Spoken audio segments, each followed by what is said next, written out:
In 2025, is the U.S. projecting to its global partners that it is still a reliable friend? Some say no, that under Trump, U.S. foreign policy has grown erratic, driven by instinct, not strategy, leaving allies uncertain, forcing them to prepare for a world beyond Washington. But others argue Trump's tough love may be overdue, that perhaps the U.S. has been too reliable in some ways, that encouraging some alliances to stop being complacent could help in the long term. In partnership with the Council on Foreign Relations, Open to Debate asks, is Trump's America a reliable ally? This is Open to Debate. I'm John Donvan for a debate taking place in New York City and the home of our partner for this episode, the Council on Foreign Relations. A trio of debates we are calling the Trump Doctrine, a global reckoning. This time we're examining a question that has truly come into focus right out of the gate in this administration. Is Trump's America a reliable ally? Let's meet our debaters. Let's please welcome, first answering yes to the question, Kelly A. Grieco and her partner, Joshua Shifrinson. And on the other side, answering no to the question, is Trump a reliable ally? Let's please welcome Liana and her partner, Charles A. Kupchan.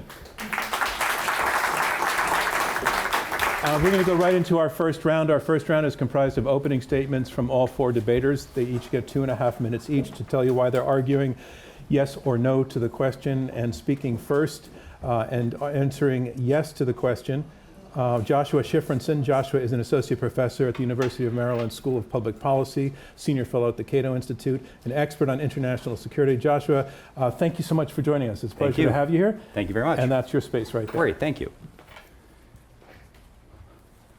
Is Trump's America a reliable ally? Compared to what? Compared to the 1950s, when then President Dwight Eisenhower, and this is a direct quote, threatened a heroic abandonment of American allies in Europe. Compared to the Nixon Doctrine in the 1960s, when then President Richard Nixon reminded the Asian allies that they'd be responsible first and foremost for their security. Compared to the 2011 election cycle, or pre-election cycle, when then Secretary of Defense Bob Gates told allies around the world that the American public would no longer, for not for long, countenance free riding by the Allies. In fact, America today, as an America of the past, is as reliable as it ever has been. Imperfectly reliable. The United States is reliable when it has enduring interests, particularly preventing the rise of a regional hegemon overseas. It's less reliable when those interests are not as clear-cut. And so as we think about alliances in the modern world, we have to remind ourselves that alliances aren't magical creations. They're hard-bitten agreements between states to provide security in the face of threats, put their blood, lives, and treasure on the line. And as a result, the question of alliance reliability is not a treaty commitment. It's not an Article 5 promise. Promises aren't self-enforcing. It's when countries have overlapping interests and are willing to pay costs commensurate with the gains, willing to bear the risks.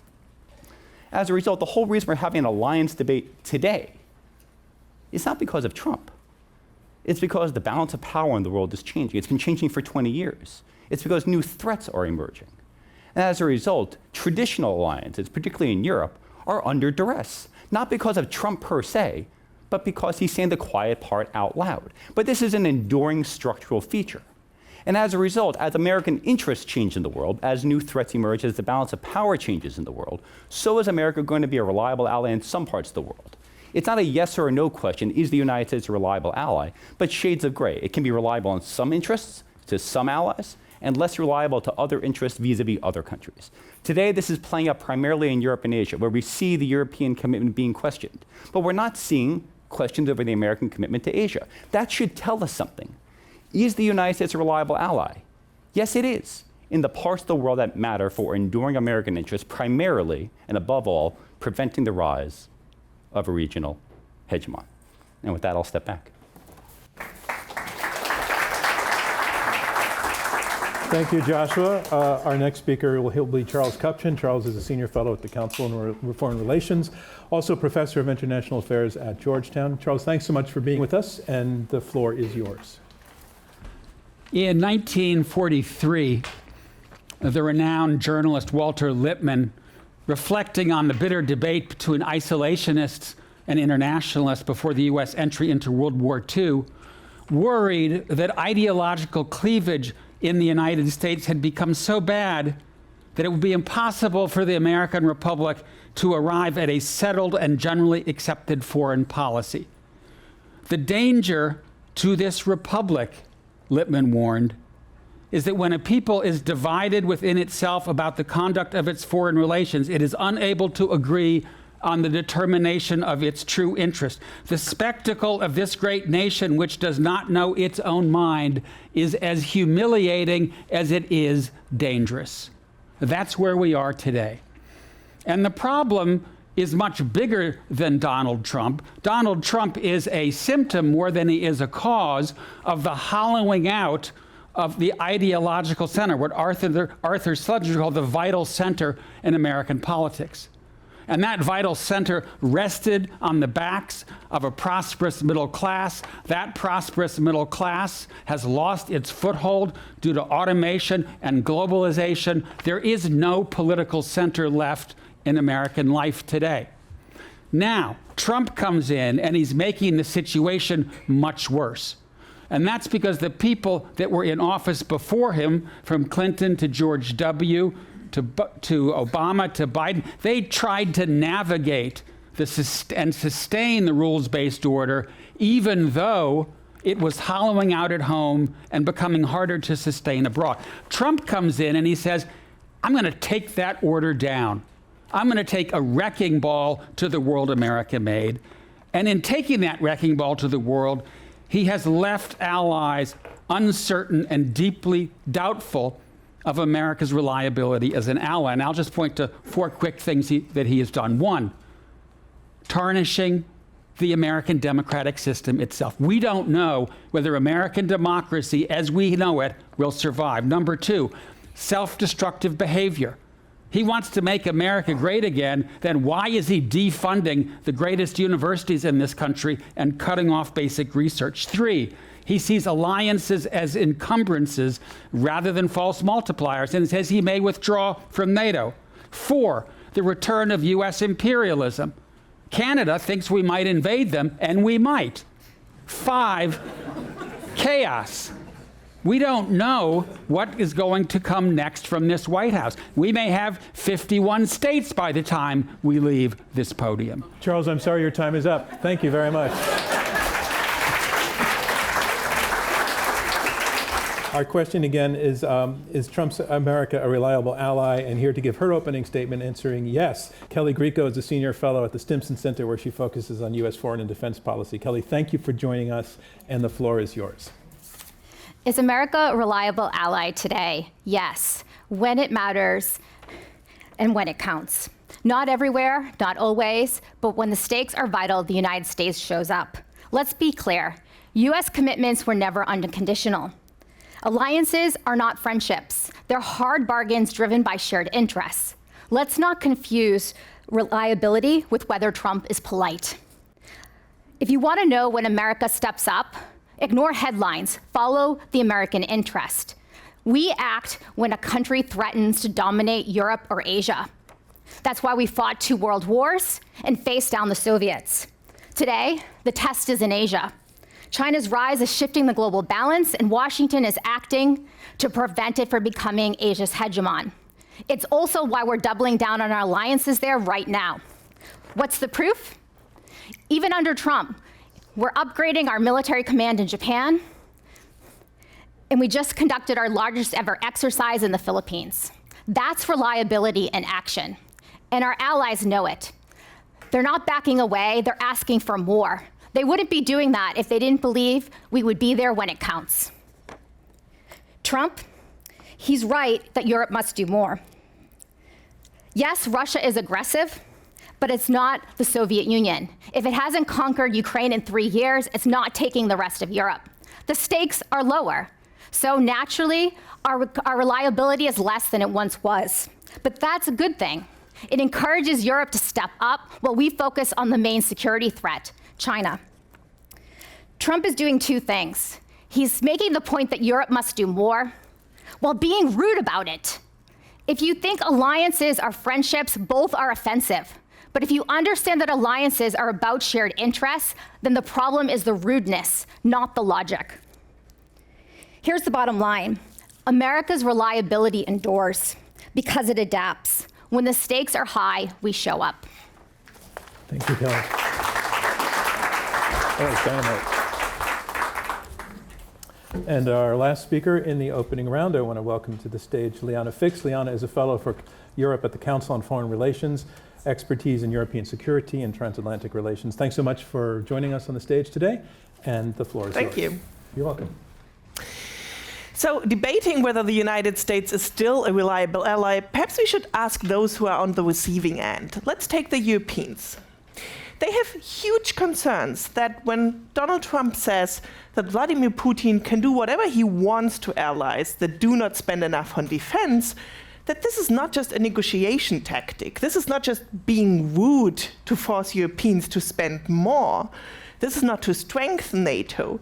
This is out of a fundamental disregard for the value of alliances, and this is a way to find a way out of these entanglements, not to strengthen NATO. And the greatest warning signals for Europeans, but actually also for Asian allies, for Indo-Pacific allies, for Japan, that is very closely watching what is happening, is the situation in Ukraine. The reason why so many Europeans have been shocked by the meeting between President Zelensky and President Trump in the White House is because they imagined themselves sitting there in the chair and being berated by the US president for not being thankful enough as the victim of aggression. Now, my counterparts may say, well, Ukraine is not a NATO ally, right? So this is surely different. There is an Article 5 for NATO allies. But put yourself into the shoes of our allies in Europe and in Asia. If the United States pursues a diplomacy with Russia that would legally accept the annexation of Crimea, something that Russia has taken by force, that pursues a normalization of relations with Russia, how can you trust that United States still that they would come to the defense against your greatest threat, against Russia, if that is the policy that they are pursuing? And Europeans are well aware that they have to spend more on defense. Actually, most Europeans are aiming to spend between 3.5 to 3.7%, which is sort of on the way to the 5% that Donald Trump has demanded.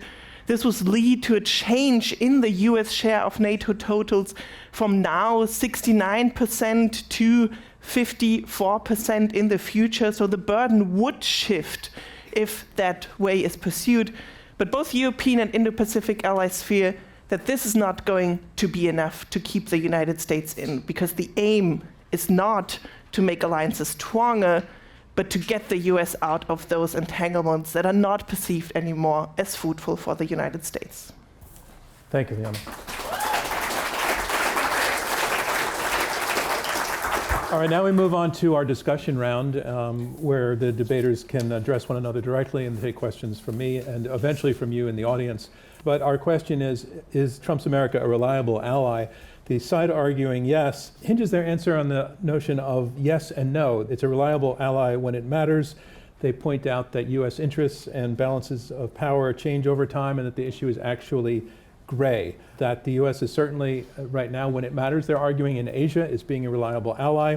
In regard to the situation with Russia, they're saying that Russia, I would say, less urgent a problem and less a threat to American interests and to the interests of its neighbors, that the stakes are lower, and that by signaling to Europe that the United States may not be stepping up as much for Ukraine, it's a kind of tough love for the allies that they have to learn to step up for themselves, and in the long run that will pay off. The side arguing no, that the United States is not a reliable ally, is making the case that President Trump is showing a total disregard for the value of alliances. They argue that constancy is an important part of an alliance and that the president is not demonstrating that.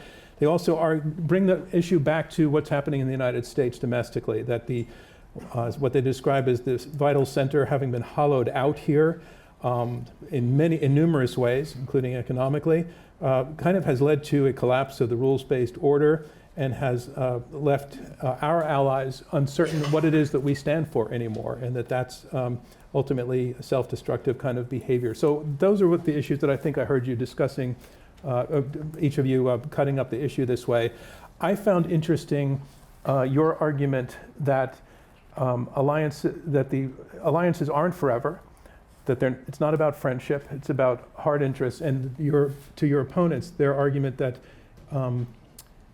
alliances come and go, and that they're not forever, and therefore the fact that the United States under Trump is stepping back from commitments to the Europeans and stepping up in Asia does show exactly what an alliance is supposed to be in commitment to alliance. So the sort of yes and no answer that they gave, that it depends and that it's gray. Liana, can you take on your response to that? Well, I wish that would be the case. Asian allies are as concerned about the United States stepping away from Ukraine, stepping away from Europe, because they see that this would send a signal of a US general withdrawal. This would undermine all alliance relationships that the United States has. You mean globally, including globally, Asia? including the Indo-Pacific. So just to say, well, we are stepping away from Europe to step up in Asia, this is not what we are seeing, and this is not the concern of European and Indo-Pacific allies. Would you like to respond to that? I mean, what I hear your opponents arguing is that an alliance is an alliance, and if you start to pick and choose, you're not really being constant as an ally. I'd like to make 2 points. First, I'd like to know what the evidence is actually that we're stepping back from NATO right now. We have 100,000 forces there, including the 20,000 we sent after the Ukraine invasion. There hasn't actually been any change on the ground in that regard. So I think that's the first thing. Second, this idea of alliance interdependence, which I think is what Liana is arguing. I think that tends to treat reliability as though it's loyalty, as though it's a national characteristic. Did you say loyalty? Loyalty, as though it's a national characteristic. Like you're either reliable or you're not, you're loyal or you're not. The reality is that we know by looking at history, for example, when we ended our alliance commitment to Taiwan, that countries don't actually treat it that way. They look at what the US interests are and the capabilities. And in fact, when our ill interests align and we have the capabilities that exist, and sometimes that by paring back commitments other places, they view the United States as a reliable ally. I'm uncomfortable with treating alliances in such a mechanical, transactional way, which is what I think Trump does. He says, what's in it for us? What's the balance sheet? And alliances today are different than they used to be. They're not just, here are some forces, let's go get bad guys. They actually represent a community of values and interests where how you treat the other party matters. That's the key. Yes, Kelly, you're right. There are still 100,000 troops in Europe, but we turn our back on Europeans. We negotiate with Putin without talking to either Ukrainians or the Europeans. This is why they're now talking about getting nuclear weapons, because we're treating them like an afterthought, not as a trusted partner. Charlie, a community of values. Poland, Hungary, these aren't liberal values. These aren't states that embrace liberal values. No, hold on. Let me finish my thought. This is not a community of values. We were criticizing them just a few years ago. Hungary is still rated an autocracy. Poland has cracked down on judiciary members. A community of values. My God, was Germany in 1955 a liberal country? Not really. And so this notion that we have allies with the liberal values is just poppycock. Point number one. Second point. Kelly made the reference to Taiwan. If Liana's argument is correct, any time the U.S. cuts an alliance, we ought to see allies fall apart. Instead, in the 1970s, we cut the alliance with Taiwan, we cut the alliance with South Vietnam, didn't even intervene in that conflict. We began talking about pulling out of South Korea. What happened? The Europeans welcomed us with open arms, began rearming themselves. That's the opposite of what you would do if alliance credibility were interoperable. Finally, to this question of do you ask the actors on the ground if they trust you? Do you ask if the landlord comes to the renter, is the rent too high? Of course the renter's going to say the rent is too high. You don't ask the person on the receiving end, you ask the alliances are about states. Of course allies are going to say, no, I'm worried about you, because that's how they extract resources, that's how they extract benefits. This is how negotiations work, and in a world of self-interest states, that's how negotiations work. All right, thank you. No, I've received a text that we can say poppycock on the radio. Oh, very good. I was channeling Biden. I appreciate the restraint. Well, let me add to that. NATO's credibility, especially towards Moscow and Beijing, it's not only whether you've actually already withdrawn troops. If you're at the point where you withdraw significant amounts of troops in Europe, it might actually be too late. It's the common belief that the United States would come to the defense of its allies. Therefore, rhetoric matters. and the rhetoric that we've seen from Donald Trump is undermining the credibility of NATO allies. European allies were so happy that they survived the first term of Donald Trump. He tried at the NATO summit in Brussels in 2018 to already withdraw back then and to threaten them. And now that adds up to Trump in the second term with even more disdain for those allies who are perceived as being treated worse than US adversaries. So you're saying that credibility comes from constancy and loyalty? And it comes from rhetoric. I'd like to bring that back to you, Kelly, that credibility is at risk in the way that the Trump administration is behaving. Well, I have 2 points. One, I think Liana wants us to believe all of the statements from US allies saying that they're scared and uncertain about what's happening. But then she wants to also ignore all the statements from US officials that also say that we're remain committed to NATO. So, for example, Vance, Munich Security Conference, I fundamentally believe we are on the same team, talking to Europe. Hegseth, the US remains committed to the NATO alliance and to the defense partnership with Europe, full stop. But the US will no longer tolerate an imbalanced relationship which encourages dependency. So we can't have it both ways. Before she responds to that, can you respond to the credibility question? Yeah, so I think the credibility is about credibility. We think about it as political will and capabilities. And I will just say that the United States is badly overstretched right now. So closing the capability gap, even if that means reducing some commitments to Europe, actually makes our alliance commitments more credible. There are always reliability questions inside of alliances. There are always reliability questions because these are hard security tasks. Charlie called them transactional. They're not transactional. You're putting your lives, blood, and treasure on the line. These are hard things to do. They're scary things to do. And so as long as we have countries that have sometimes diverging interests or sometimes willing to pay different costs and understand threats differently, you're always going to have a reliability problem. Credibility is a problem today. It was a problem before, but let's not pretend this is a Trump issue. This is international politics. Okay, I'd like your response to that, but what's hanging out there is Kelly's point that so far, U.S. foreign policy leaders have made it clear in their statements that they stick by NATO, and they're asking where are you getting the sense that they're wavering. So if one of you can address that question and then the credibility question, if you'd like to continue going on that. I mean, Kelly, I can also find statements to the contrary, right? And so the problem with Trump is that we don't know what he's going to say 10 minutes from now. And as a consequence, allies are just like, what the hell's going on here? Right? And if you think the American president is so unsteady that you don't know what he's going to do tomorrow, you have no choice to prepare Plan B. And that's what our allies are doing. And that's what they should do. One other quick comment, if I may. I'm very uncomfortable with the degree to which you guys are normalizing our moment. This is not a normal moment, right? This is a moment of enormous importance and danger for the United States. And to say, oh, we've been here before, Eisenhower, that we had a NATO, this is very new, different, and dangerous. And I think it's very, I don't know. I understand you're trying to defend your position, but let's have a conversation that's honest. Well, let's have a conversation. Excuse me. If I'm going to be accused of being normalizing, you had two in a row, so my rule is they get two in a row, and then it's back to you. And then it's connect forward.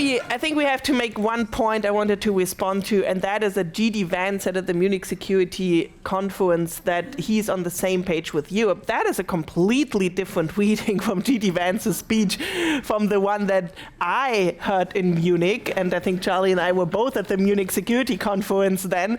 The reading of the speech of J.D. Vance was that it was an ideological attack on the liberal values in Europe, because he basically suggested to Germany, a country that really has reckoned with its past, that it should open its doors to a government participation by the radical right-wing Alternative for Germany, one of the most radical right-wing parties that you will find in Europe. I really do want to respond to Charlie's point that we're normalizing this moment. I'm a researcher.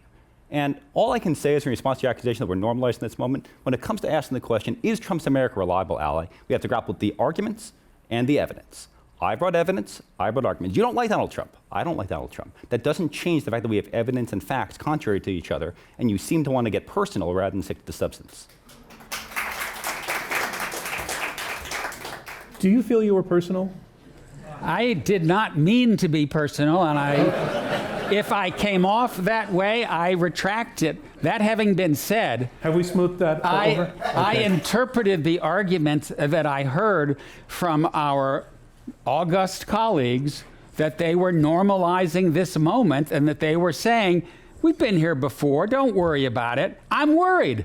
No. I want to be clear about, wait a minute.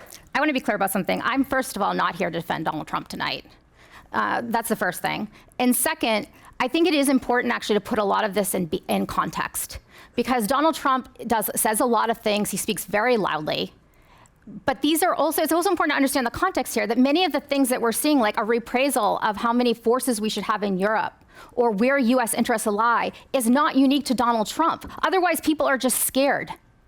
And I don't think it's actually very helpful. We can go back and look at all the times when there's a whole community, transatlantic community of researchers that just basically spend their time talking about the demise of NATO every time a U.S. policy decision is made that may not be exactly what Europe wants. I think the problem with that argument is that it tries to take Donald Trump out of the picture and argue for the structure and for the long-term perspective in U.S. foreign policy. And to some degree, I think I can follow the argument, because of course you have still professionals in Washington who work in the departments, who have had the same debates about burden sharing over and over the last decades.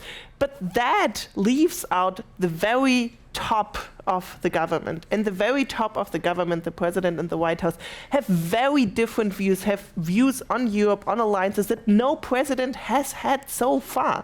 And I think that's something that we have to acknowledge as something which is fundamentally adding an insecurity. It's not the normal debates, and I would add to Charlie, that we had about US engagement in the past. It is a completely new set of views on the United States' role in the world, on its engagements that is coming particularly from the White House, perhaps not from the Pentagon, perhaps not from other departments, but from the White House. It is a new set of challenges and constellations that we have that just does not add and find its place in the normal structural up and downs of US foreign policy. And that is also how US allies in Europe and the Indo-Pacific perceive it, not as just one up and down of US foreign policy, but as a major shift. So we seem to agree that Donald Trump is changing course in Europe. I think we seem to agree on that point. I do not agree that this is an unprecedented moment. Eisenhower's agonizing reappraisal, Bob Gates saying the US Congress and public cannot be relied upon to fund Europe indefinitely. We've been here before. The tone is changing, but the substance of the policy is exactly the same. And the argument that Donald Trump is such an outlier that we can't possibly infer alliance behavior, which is, again, the topic of today, not Trump's foreign policy writ large, alliance reliability, that we can't infer Trump's approach to alliances from past precedent, assumes that Trump would be cool if China took over all of East Asia. We've been arguing he wouldn't, like other presidents. They haven't engaged in this point. We're trying to have a debate about alliance reliability. I'm making a point that says Trump is not totally irrational, even if he's highly mercurial, and that many of the policies have a kinship to what's come before. I'd like to talk about that. Would it be reasonable, as we hear some allies are considering doing, for them to stop sharing intelligence with the United States due to the concerns they may have? And what would be the implications of that, Kelly? Yes. I mean, some allies may want to restrict. This won't be the first time this has happened, of restricting intelligence. We do the same thing as well. I don't think that is necessarily an issue of reliability writ large about the alliance. I think it's a much more specific about the way that it illustrates, though, that alliances are about interests. So when countries do not think it's in their interest to share information, they hold it. When they think that they can share it and it's in their interest, they do so. This is just the reality. We like to put our alliances and talk about them in this sort of rhetoric about the values and about friendship. But if that's the case, we could go back over our history of alliances and all the moments our allies have not stood by us. We didn't, say that were they unreliable in those moments. We didn't break off our alliance with France because they didn't want to come to Iraq. It's because alliances are ultimately about long-term about how our interests align in pursuing those goals. So, Charles, you made a very impassioned had a very impassioned passage in your opening that it is about values, that alliances are about shared values. And Kelly is saying that's really not on the table, that might be nice if it's there, but it's not the glue that holds things together. So it's a little bit of a direct challenge to your assumption. Can you talk about that a bit? Yeah, I mean, I think the alliance that came together during World War II and then extended into the Cold War was in part a marriage of convenience to fight bad guys, but it then evolved into something that was much deeper. There was a process of socialization that took place, and we know that that's true because when the Soviet Union imploded, NATO didn't implode. In fact, it got new clothes, it expanded, it went into Afghanistan, it went into the Balkans, it went into the counter-ISIL campaign. In fact, it became an all-purpose military vehicle for states that shared common values. And I do think that if there is a serious backsliding in the United States, if other democratic countries look at us and say, this is a country that has turned into an illiberal democracy, it will take a toll on their confidence in us and their willingness to work with us. We're not there yet. You asked, Kelly, should allies withhold information and tell? I think the answer is no. I think that would be well premature. I think Trump is going to get a lot of negative feedback from everything he's doing, from Ukraine to tariffs to defunding basic research, and he's going to get a cold shower in public opinion in the bond market and the stock market, and he may well course correct. So I would tell allies, take a deep breath. And let me perhaps just add one example, what makes this moment so special. Let me remind us that for some time, it has been problematic for the leadership in Washington to say that Ukraine is the victim of aggression and Russia is the aggressor here. And if that doesn't undermine alliance confidence to clearly identify who invaded whom and not to try to sort of place the bucket around and to say, well, also Zelensky did also some mistakes, right? I mean, then I don't know how allies should look at these Ukraine aggressions and not apply them to their own situation and say, well, what does it mean for us if that's the way the United States is approaching Ukraine? So one response to Charlie, one response to Liana.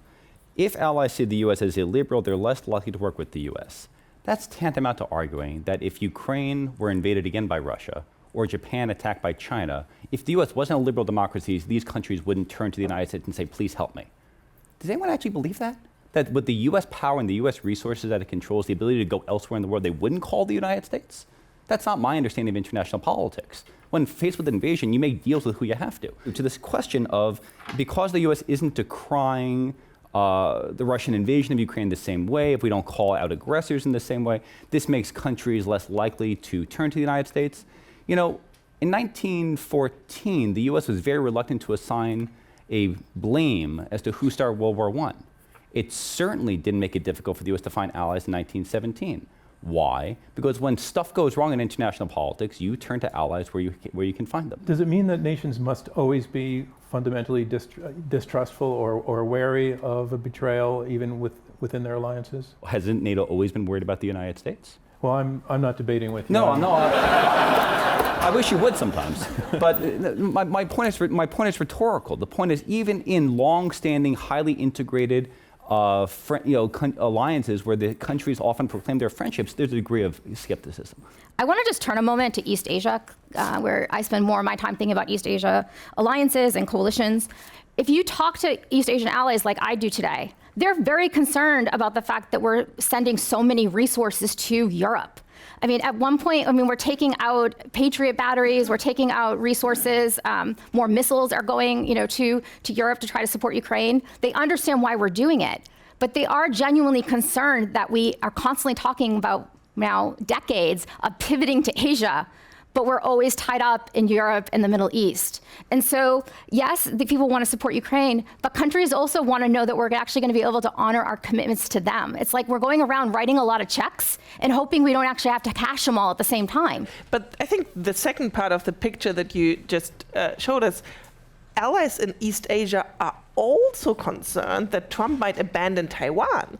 That's why Taiwan is actually seeking ties to Ukraine and looking very closely at what is happening in Ukraine, because of course they want more resources in East Asia, but they also don't want the United States to abandon Ukraine or to abandon Europe, because again, the signal that it would send to Beijing and to Moscow, who by the way, have an ever closer relationship and are ever closer moving together in their aspiration to challenge the US role in the world, to challenge NATO. And so the concern that Trump might abandon alliances is not only limited to Europe, it's also limited to Taiwan, to Japan. It also extends to Taiwan, Japan, and South Korea. Okay, I have to move to questions now. Sir, second from the back, you had your hand up first. If you can stand up and tell us your name and ask a very short, concise question. My name is Eric Schwartz, and there's a question for the cold, hard interest interpreters over there on the left. Is it in the cold, hard interest of South Korea, Japan, Germany to develop their own nuclear weapons? And if so, should we in America care? So this is a hard question. It's been a hard question for 75 years since the advent of nuclear weapons, because since kind of our argument is that alliances are never totally reliable. Many countries want their own means to provide security for themselves, and nuclear weapons are the ultimate guarantor. So the more these countries fear American abandonment or can't find alliances elsewhere, the more likely they are to develop nuclear weapons. The fact that they haven't moved very far in this direction should also tell us something, that the US is still pretty well reliable on the issues that matter. But at the same time, if they do develop nuclear weapons, I think the question for the US is really not yes or no, is it good or is it bad, but hey, what else are you going to do about it? If you're not willing to go to war for these allies, then you have to accept this to some degree. I'm not embracing that joyously, it's just a fact of life. Charles. You know, in the end of the day, reliability, unreliability is in the eye of the beholder. And the fact that you are now having a debate in Germany, in South Korea, in Japan, France extending the nuclear deterrent to Germany, the fact that that debate is happening is because they're questioning America's reliability. We can debate till we're blue in the face about whether Trump is right or wrong, transactional. They think we're unreliable. Case closed. Again, Charlie and I, Liana, Kelly and I, we all agree that the US reliability in Europe is changing. So the fact that Germany and France are contemplating extending the nuclear arsenal doesn't contradict our argument. We are seeing, however, less interest in this phenomenon in Japan and South Korea and the Philippines and other areas in East Asia, where if our argument is correct, we would not expect to see it. So again, what Charlie's framing as a point in his favor, we would agree with, except point out that East Asia is operating differently. Professor Josh, you seem to think that all countries are equal when it comes to interests and whether we engage with them, and that there's no role for values. What explains the relationship between the United States and Israel for the past 20 years? We talk about alliances, more money to Israel perhaps than any other state, more on the line, what do you say, blood, treasure, all that. What explains it, if not a perception, right or wrong, that we share fundamental values? Yeah, it's a good point. I think my very simple answer is the US alliance with Israel really only developed in the 1960s as the Soviet Union began getting involved more and more in the Middle East. So it was not until after the 1967 war, really, when the Soviet Union began arming Egypt and Syria, Israel's adversaries, that the US began getting heavily involved.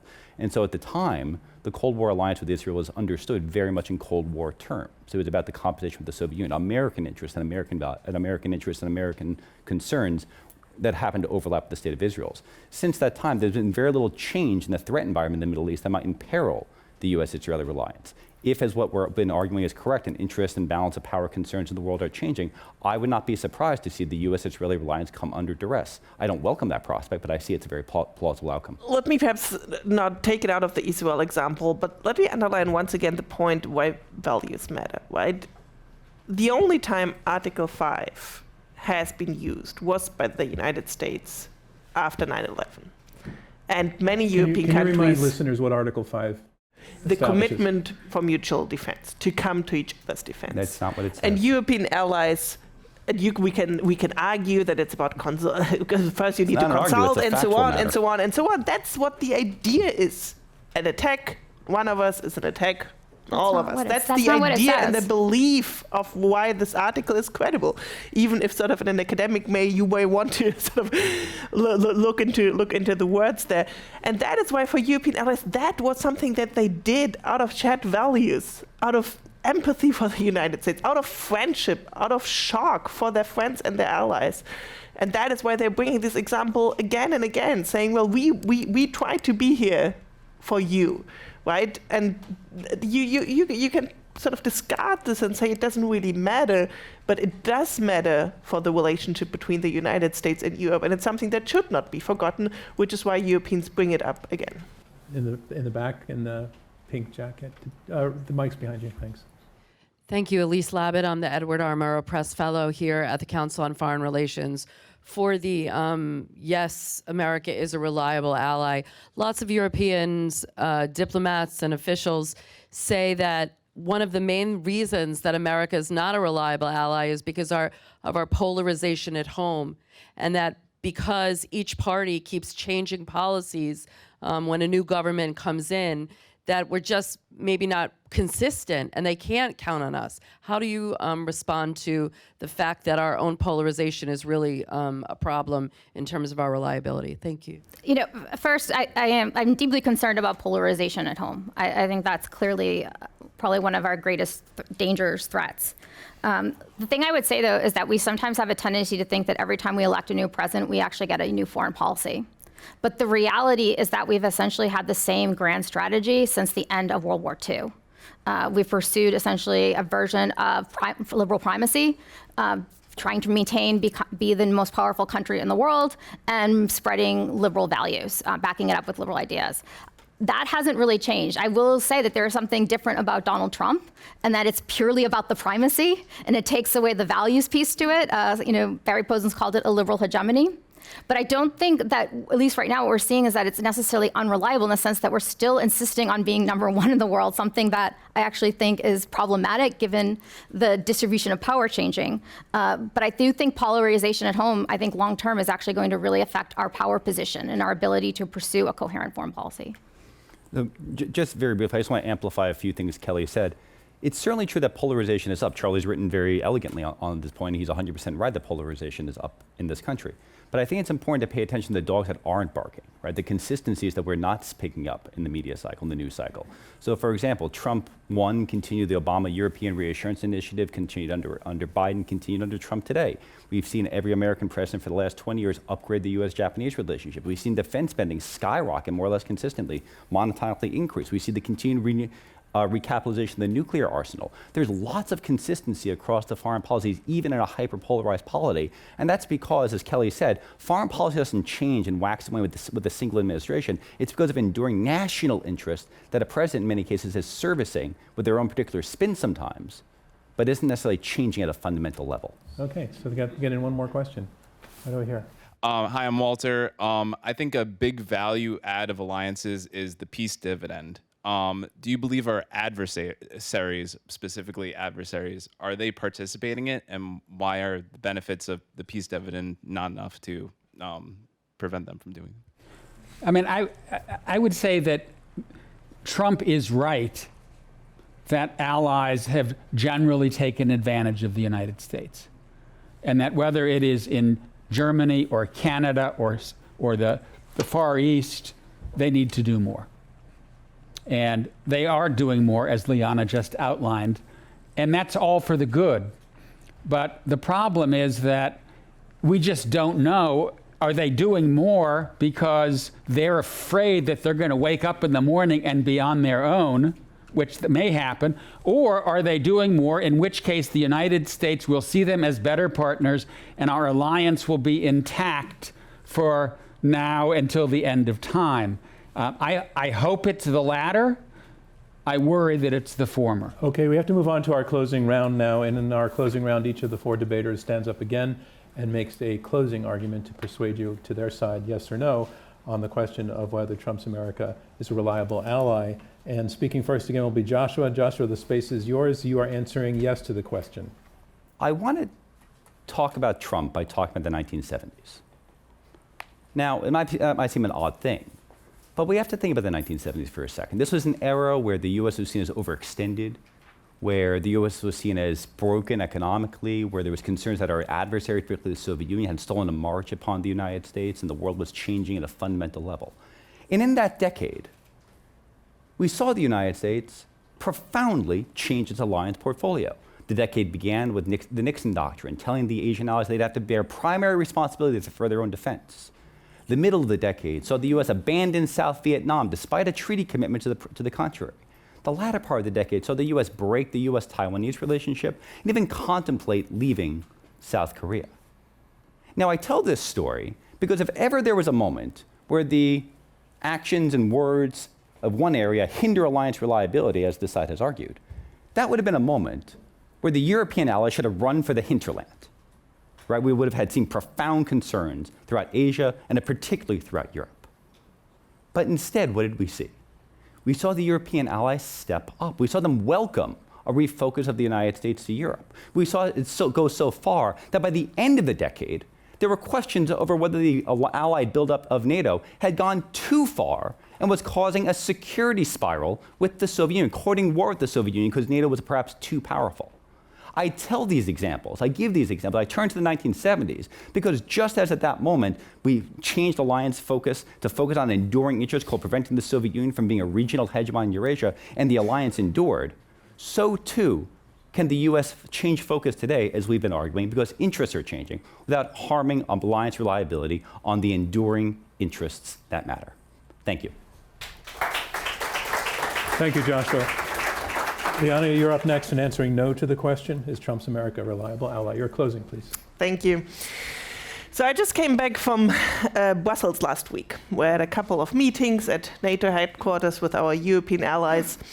And it has been argued on this side that it doesn't matter what the receiving end thinks, right? The Europeans will just always make arguments for more money, for more engagement, so you really just don't have to listen to their complaints. That is not what I heard in Brussels at NATO headquarters and with our European ally.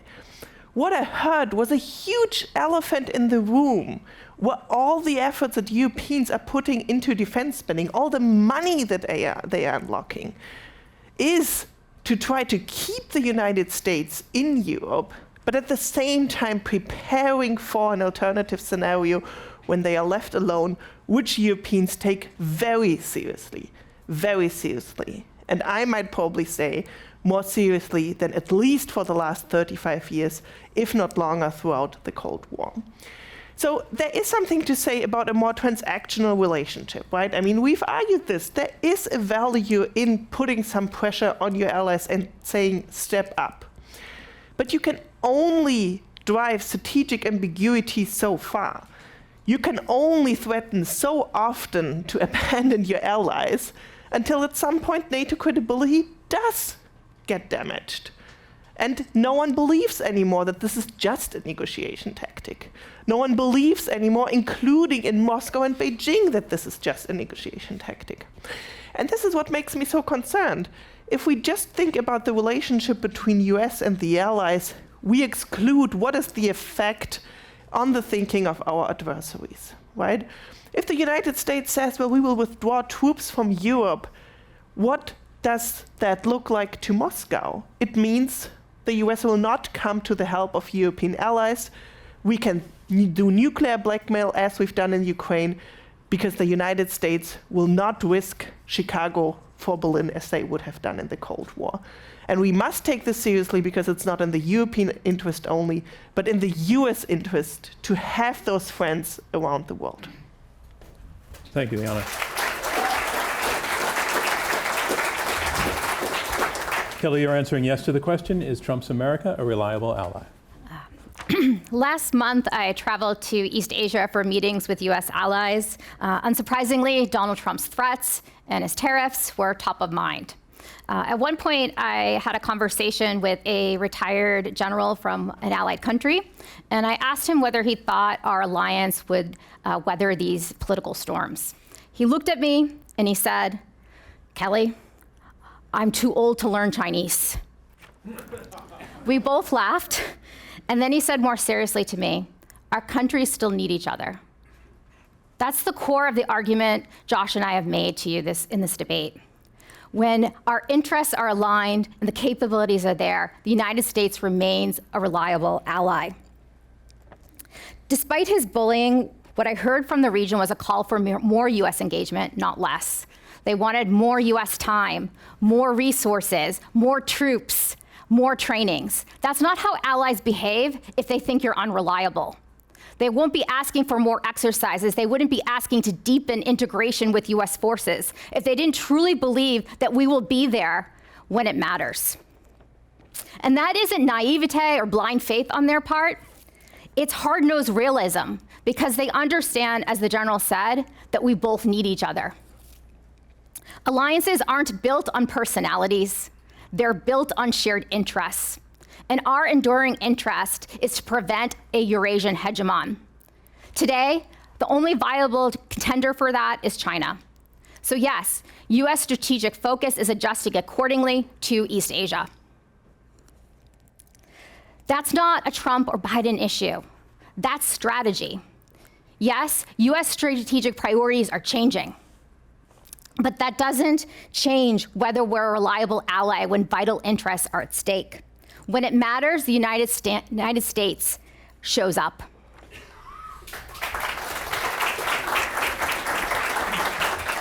And Charles, you have the last word. Again, to remind people that you're answering no to the question, is Trump's America a reliable ally? I like Josh's analogies to different periods in American history, partly because we don't have anything else to go on. But I want to offer a different historical period as a window into where we are today, and that's the 19th century. Because from the founding era, really until Pearl Harbor, the United States was isolationist, unilateralist, protectionist, and anti-immigrant. Sound familiar? And then we try to go internationalist, Spanish-American War, 1898, enter into World War I, and Americans say, "Niet, we don't want anything to do with this." And then we retreat back into the isolationist shell in the 20s and 30s and focus on the Western Hemisphere. And my colleagues say that the United States rises to the occasion when vital interests are threatened. Where were we in the 1930s? We ran for cover when Nazis overran Europe and Japanese militarists overran Asia, and we went to war when it was way too late. And in many respects, I feel that what Trump is like to do, he'd like to go back to Fortress America. He would like to detach the United States from its commitments abroad. He may take us in a direction in which we end up being back in the 1930s. That would be a horrible mistake. And so my final invitation to my fellow Americans is resist. And my plea to allies, be patient, don't throw in the towel. The United States is a resilient country. We will rebuild our middle class. We will rebuild our political center. We will be back. Thank you. So that is a wrap on this debate. I just want to say to these four debaters that we really always want to make the point that we can disagree sharply, but end up in a position where we can shake hands with each other. So as I say, I'm John Donvan. We'll see you next time. I'd like to see them shake hands.